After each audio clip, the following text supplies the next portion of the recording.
Welcome in. This is TEC'sperts.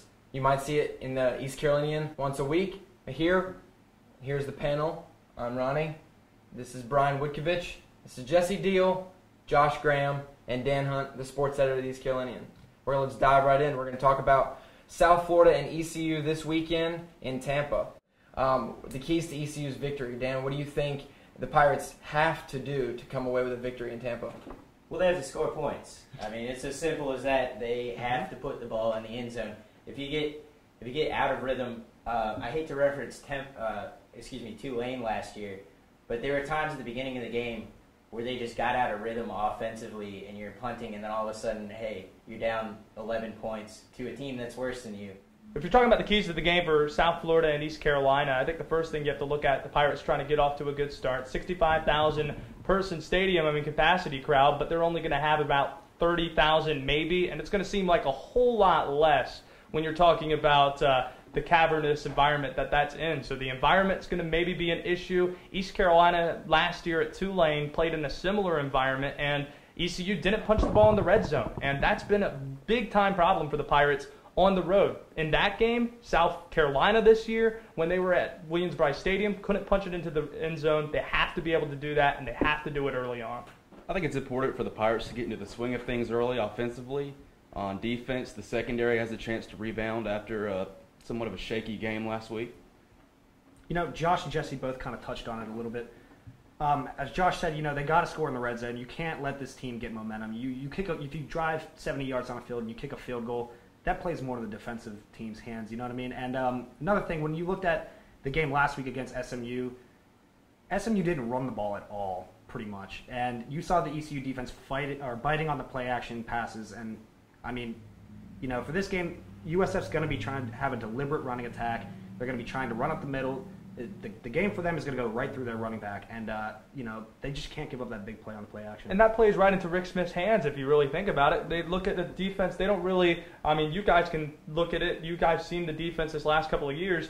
They love stopping that run first, and SMU threw some things different at this defense that they didn't see on tape. South Florida, they run the ball, and speaking of Rick Smith, this is somewhere he recruited some of these players on offense and defense. And he knows this personnel, and I don't think it should be too much of a problem with the freshman running back. Injuries always play a factor, and ECU's going into this game pretty healthy, but I just want them to come out of the game healthy. That's one thing that's scary about this team, is that when you do face a team that specifically runs the ball, and that's what their whole goal is the entire game, with a thin middle linebacker core, it barely goes too deep, and those two guys who play behind Zeke Bigger and Brandon Williams don't get a bunch of playing time. So for one of them to go down would be bad, and same with the D-line. It's been thin all year at times where there's still players to plug in, but they're not the caliber of Terry Williams or a Jonathan White or a Krishawn Rose. So that's kind of the scary part. I do like the way that this team matches up physically on the outside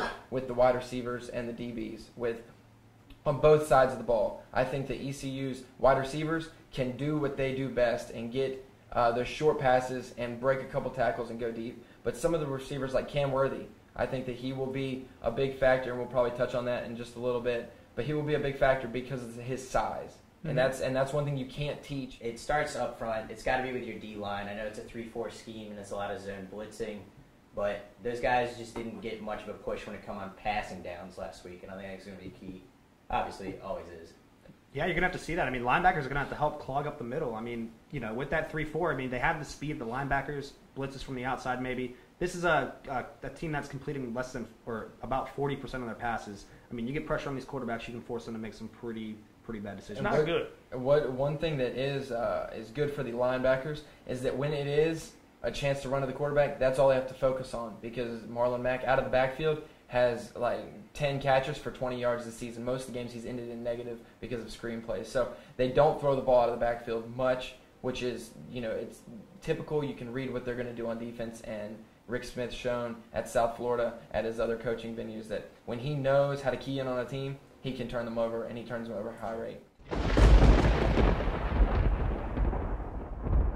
Either side of the ball, name a breakout player that you think will help make the big difference for ECU this week, and in no specific order. But, mine, for one, is going to be Cam Worthy. I think that he is underrated just because he's a quiet guy. I think he's underrated and nobody talks about him. And especially in that wide receiver corps, you can look over 4 or 5 guys that can go out and get 100 yards a game for you. So I think his presence on the outside, in the red zone, his size, that's something that ECU doesn't have. So when it comes to stretching it vertically and throwing it over top of the DBs, Cam Worthy is the guy to go to. So that's my pick on the offensive side of the ball.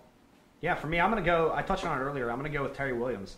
I think that when you look at him, he's going to have to clog up the middle. You don't want Marlon Mack to get out. You don't want him to have a big game against you. You want to get the ball back as quickly as you can. 3 and out is going to be key. I think Terry Williams is a big factor up front for ECU. My breakout player is Breon Allen. I feel like he's going to have another good game with the defense clogging up some of the passing lanes. I feel like Breon might be able to do some things. I think my player that a lot of people kind of overlook in watching him is Montez Overton. This guy, when he's on, we're talking about one of the top linebackers in college football as an outside backer when it comes to stopping the run and also getting pressure in the passing game. So I think he's going to be a factor not just when it comes to stopping the run. You mentioned Terry Williams and how key he's going to be clogging up those lanes in the middle. But I think having him there rushing the passer as well going to be key, especially if South Florida falls behind early. They're going to be throwing the ball a lot more. And like you said, players that aren't talked about as much. LAMAR IVEYS had a heck of a game last week. He did. And safety play is going to be big. Look at last year, Chip Thompson and Damon Magazine. Part of the reason that ECU was so effective against the run was their run support. Well, next week you're playing a team that loves to run play action. These safeties are untested. A guy like LAMAR IVEYS, he's going to play a big role. But I think we need to address the big elephant in the room, though. I mean, we talked about it at the top, this environment that they're playing in. I said as a key for East Carolina is to open up and get started the right way. But is that something that should be concerning, considering how they played at Tulane? Even though East Carolina broke offensive records in that game with Shane Carden and Justin Hardy, that's looked at as a game where the crowd and the lack of environment played a huge factor in it. So I guess, what do you guys see when it comes to ECU playing at Raymond James Stadium in a pro stadium that might not have that many people in it? I think just the fact that it's a conference road game and it's your first one in this conference, that's the biggest factor to me rather than how many fans are in the stadium. And they haven't won there before. Right. Yeah. I mean, conference road games are always hard to win. I don't care what conference you're in. You're going to play to the level of your conference. I mean, Shane Carden talks about it all the time, and it's whenever they play in that hostile environment, he says he thrives off it. He thinks his team thrives off it. They get built up. They get ready to go for that. But this one's not going to be hostile. I know. So how are they going to respond? So I'm curious to see what they're going to do. We saw it in Tulane. I mean, the past is the past, and it's hard to just, take that with, you have to take it with a grain of salt. But I'm curious to see what they're going to do because it's almost like exercising your demons. Sure. Well, one thing that Zeke Bigger mentioned yesterday when we talked to him is that we asked him specifically about this question, and he said that they pump themselves up. They're kind of expecting this, and a lot of players do thrive on each other's energy. And so I would love to see how they do feed off each other on the sidelines, getting pumped up. Ruff sure does a great job of getting his team ready, motivational-wise.